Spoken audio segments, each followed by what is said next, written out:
talk. It's come up with a number of ideas, a number of issues, concepts, and in particular, I am appreciative of the fact that you mentioned the Indian Trimurti, the three gods who represent manifestation, sustenance, and dissolution.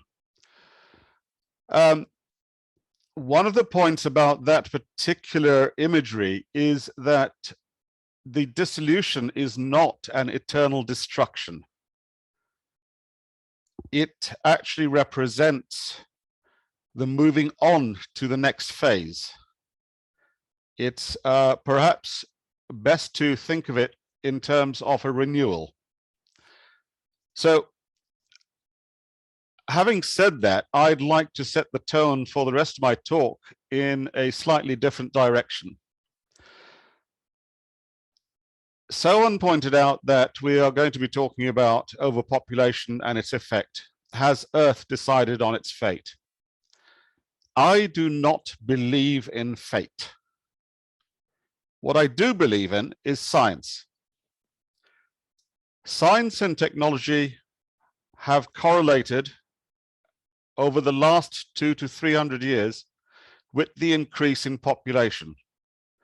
And as the population increases, more science and technology is used, in particular the technologies that were mentioned, digital technologies, which are incredibly energy intensive and which requires an awful lot of management and which show no signs of stopping in their growth. So a good idea, certainly. Let's go straight from digital technologies, which might be governing the earth without actually being a government, to the United Nations and the question of global governance. As you can see from my first slide, the flag of Kenya is prominent on it. I come from Kenya. I was born and brought up in Kenya. And in 1972, the headquarters of the United Nations Environmental Program was established. Now, in the almost 50 years since then, I have rarely heard of people talk about the United Nations Environmental Program. It's almost as though nobody knows that it exists. So is that grounds for optimism or pessimism? I don't know, but what I'm going to do is take, as I said, a different direction here. Apart from my gratitude to Kenya and all Kenyans, I'd like to thank Sohan for inviting me here. And I hope he appreciates that my different ways of thinking may not fit into all these different questions that the audience is currently asking. I'd also like to thank Birkbeck, who actually make it possible for me to access the resources. Now, I mentioned population and science go together, they correlate. In the old days, people used to think of science as the combination of four elements: fire, air, water, and earth. We now, for the last couple of centuries, have looked at a similar correlation or connection in terms of biology, physics, and chemistry. These have not replaced the elements because the elements have been redefined in different ways in chemistry. But as this slide shows, there are ways of connecting these subjects which lead to a specialization, and these specializations often don't talk to each other. So my view of science and the way human activity sort of goes forward, moves forward in science in order to keep preserving itself, is that the three disciplines interact with each other. What we have particularly is physics. It represents structure and interaction between the different entities in it. Biology is essentially evolution and the agency that any animal or plant or otherwise may have an impact on not just the environment, but on other species and on other individuals. But between the two is the concept of chemistry. Chemistry is about combination and change. It's often the forgotten link between physics and biology. However, as I say in this slide, chemistry combines physics with biology, and one of the essential requirements is energy input of some kind. Judson recently decided that there were 5 different evolutionary expansions in terms of energy inputs. If anybody needs that reference, that's fine, but what I'd like to point out here is that energy is at the center of any of our concepts of science and technology. So we go forward on that, and we look together at chemistry. There are, when I looked it up on the internet, there are a number of different ways of looking at chemistry. Basically, it's a combination of various elements, but as soon as you put the word combination into the thesaurus, you will find that combination implies a number of different synonyms. It implies construction, it implies transformation, there is joining together, it implies cooperation. Working together is a very important part. Sorry, did somebody say something? And of course, change continues in terms of its internals and transmutes into something else.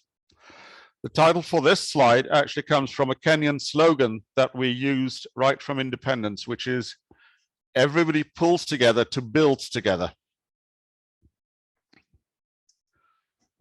So my conclusion here is, halfway through the talk, give or take, is that chemistry makes physics become biology. So what this does is we need to focus on human activities which use chemistry to see whether that is having an impact on our environment, on our society, on that of the globe as in general or elsewhere. And how do we do that? Because chemistry is not a small topic. Apart from the basic divisions of chemistry being organic or inorganic chemistry, and the idea that there might be a philosophy or ethics of chemistry behind it, these are just some of the ways in which chemistry is very much part of human society and human activity on Earth.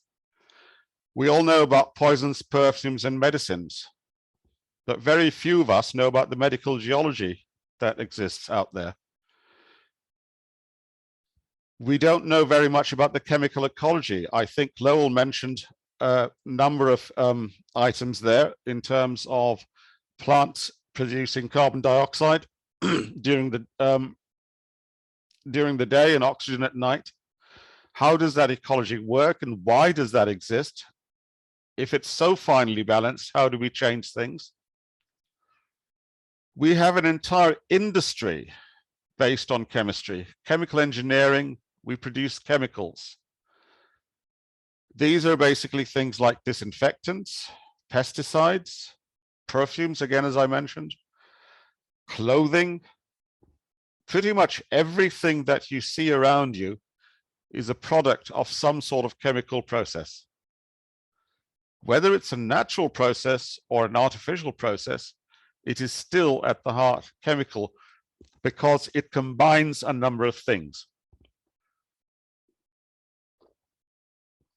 What you also want to recognize is that right from the start, as Lowell has mentioned, the chemistry of Earth and everything in Earth's biosphere has evolved together. They influence each other continuously. And this is why I've started with the idea of the unity of science, because Earth's chemistry and life co-evolve. And to understand that, science is very important, because it is one of the few ways that we know of to actually not just know what is going on, but to find out whether we will have some sort of response which might succeed in stopping it or changing it in some way. And I'd also like to point out that, again, when we talk about these things, for some 100 to 200 years now, we have had chemical weapons which have been used in various wars. Agent Orange in Vietnam is one of the most famous, mustard gas in the First World War. And yet it took over 100 years to actually decide on a global convention to control the use of chemical weapons. And that convention is is less than 25 years old. There is, surprisingly enough, no recognition of the ethics of how we use chemistry. And I was amazed to find that there is only one book on this topic.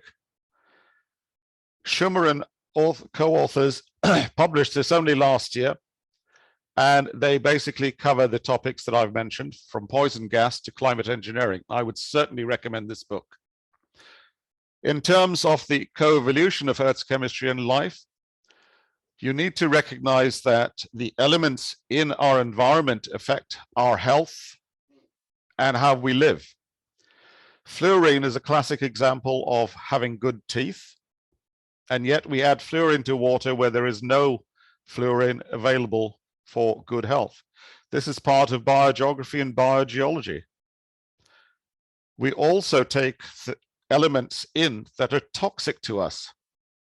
Sodium in common salt, lithium in order to treat manic depression or bipolar disorder, as it's called, and many other examples like that. And we take these for granted. So what do we do about this? How can we do anything about this? And interestingly, that's better. What we need to recognize, as I've just pointed out, is that chemistry at its heart is change. I've mentioned the medicines. It affects our health.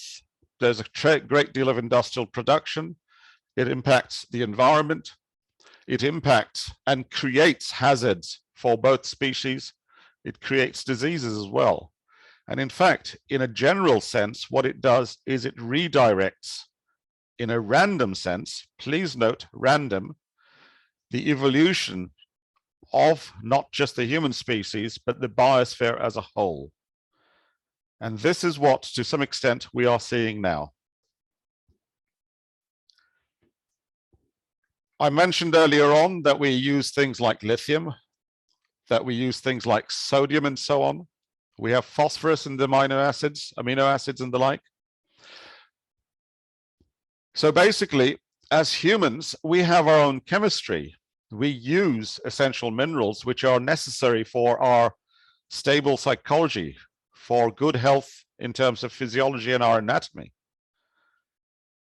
So what happens when we change our environment, when the biosphere itself introduces new minerals into our environment, which then incorporate themselves into humans or any other species, be it plant or animal?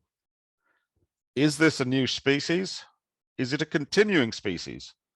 If we're talking about humans, is this actually a human that continues?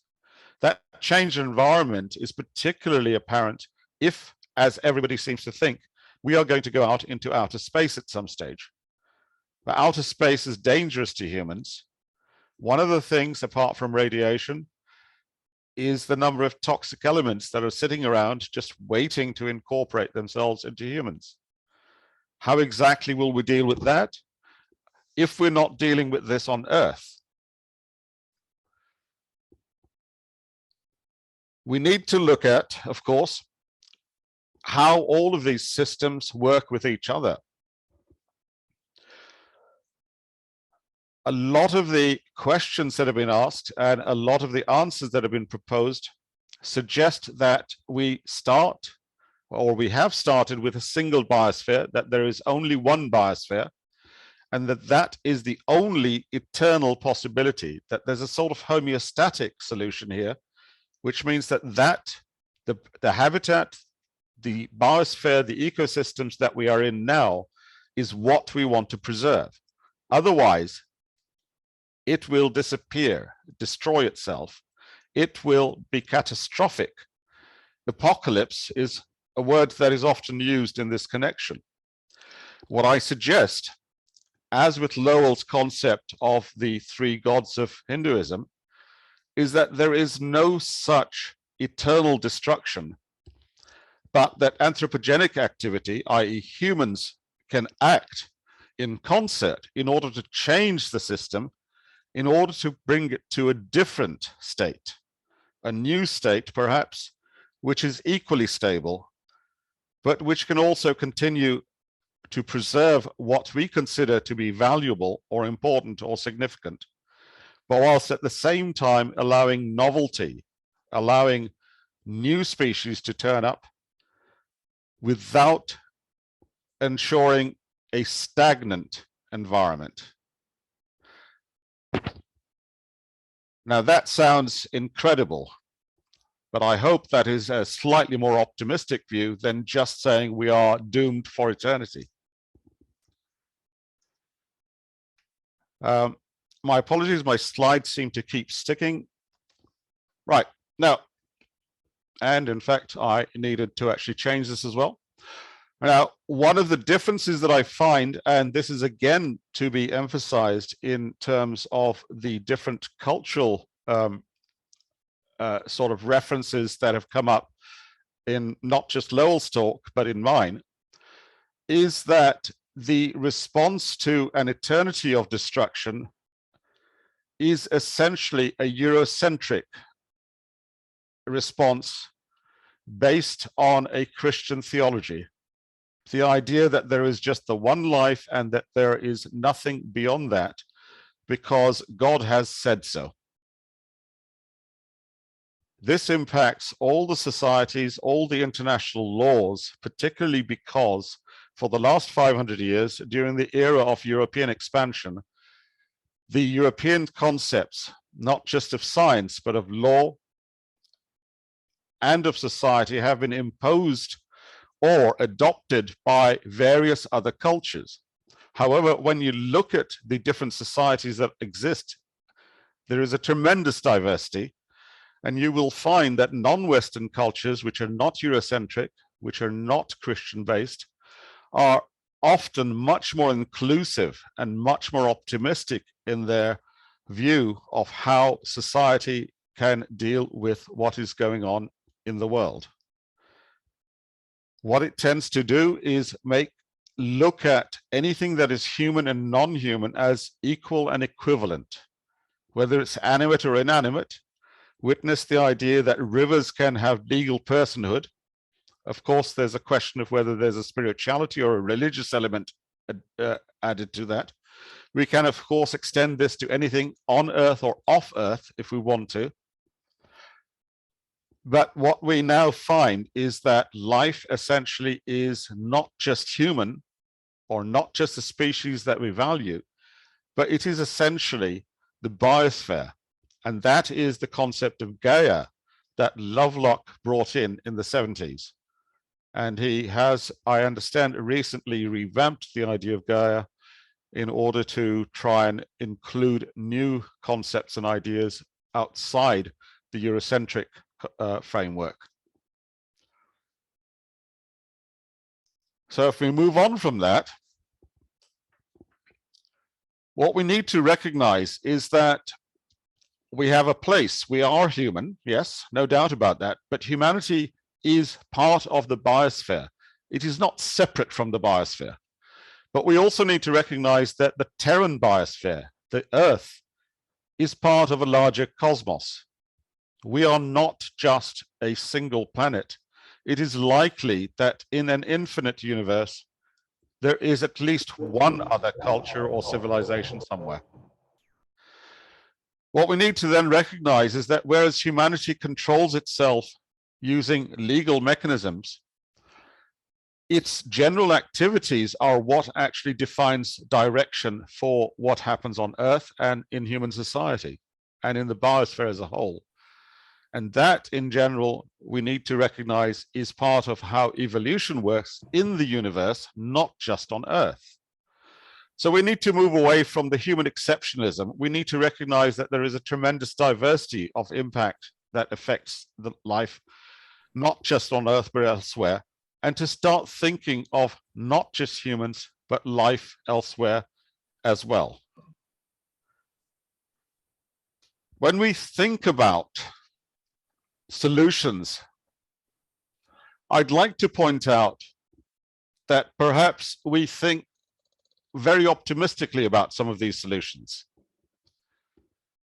Let's take renewable energy, wind farms, wave farms, solar panels on farms. What do? They create shadows underneath these panels, underneath these turbines, underneath these drums that pick up energy. What happens? The sun can't get to the sea surface. Wind cannot bring in seeds because the wind turbines basically create turbulence. If you put solar panels in a desert is not a dead environment. Again, the sun can't get to the animals or other fauna and flora that does exist in deserts. So are we really looking at renewables as a solution, but just creating new problems instead? Let's take electric vehicles. Currently, there are estimated to be somewhere between 1.5 to 2 billion cars running on combustion engines. We need to dispose of those, and we need to put batteries in electric vehicles. So that's replacing 2 billion cars every 10 years, give or take. But we also know that batteries run out and they will need to be disposed of. So it's all very well saying, I've got to get rid of one battery, but what happens when we have to start getting rid of 2 billion batteries every now and then? Rachel Carson in 1959 published a book about disinfectants and pesticides and how this was impacting the environment. Well, if we're supposed to be respecting nature, why are we destroying the fauna, the viruses, the bacteria? We've just gone through a pandemic. Are we basically saying that the coronavirus is less important than human life? Of course we are. But is that respecting nature? It's a question that I keep asking myself every time I clean anything in my kitchen. Maybe we should think more about that. We ask ourselves, digital technologies exist, but we don't know where these digital technologies get their components from. A lot of these are mined in different countries. This is known as extractivism. There's an awful lot of poverty in those countries. These minerals destroy the environment and the farmland that people live on. So maybe we could mine in space, or maybe we could move to another planet, or maybe we can put satellites which don't in orbit, which don't mess up the terrestrial surface. But are we just moving the problems that are on Earth to somewhere else? And are we willing to give up the technology, which is essentially destroying the environment? And that technology is that smartphone in your hand. Big questions, I know, but these are questions that need to be asked at some stage. So above all, as the Outer Space Treaty says, what we're doing in space is for the benefit of all, but is what we're doing on Earth for the benefit of all? What is it that we are actually preserving? What do we want to preserve? What is it that in the biosphere that we consider valuable and significant? Do we want something that is eternal and static, thoroughly stagnant, so that humanity remains as it is, the biosphere remains as it is for the next 1 million or 5 million years or whatever? Or should we allow it to continue to evolve on its way and recognize that humanity is very much part of what helps that evolution to move on? Anthropogenic activity is what I call it. Basically, human activity is what we all describe it as. We recognize that it's impacting. And again, is this just a tipping point where we're going to end up in a new, possibly stable state for perhaps a few hundred years or a few thousand years after this?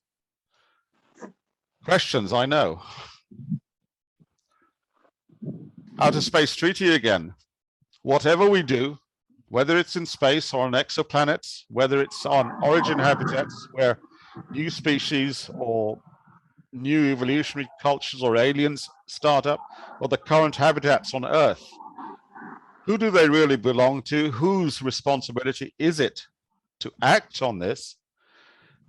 We've already mentioned the global governance, but we also recognize that some aspects of global governance haven't worked, the United Nations Environment Programme in particular.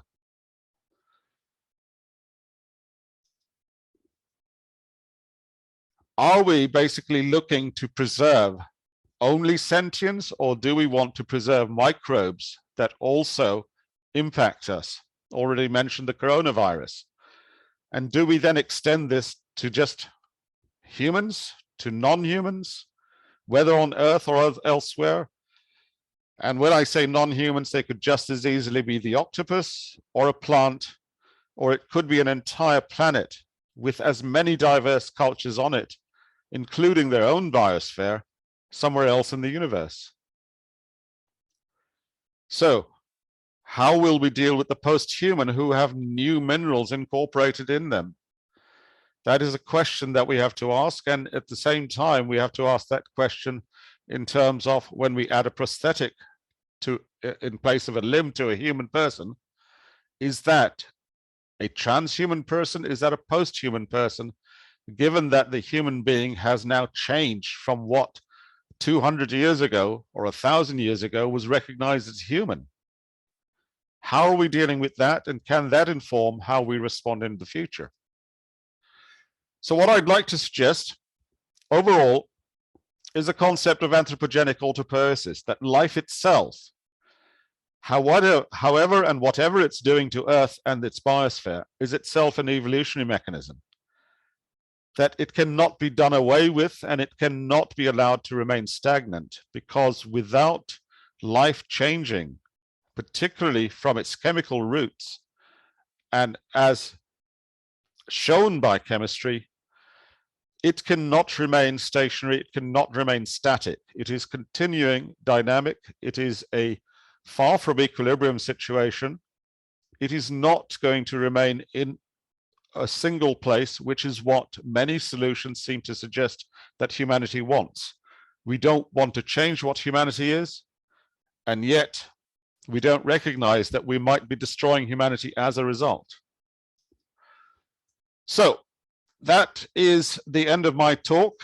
As I say here, you can find other work that I do on LinkedIn, ResearchGate, and academia.edu.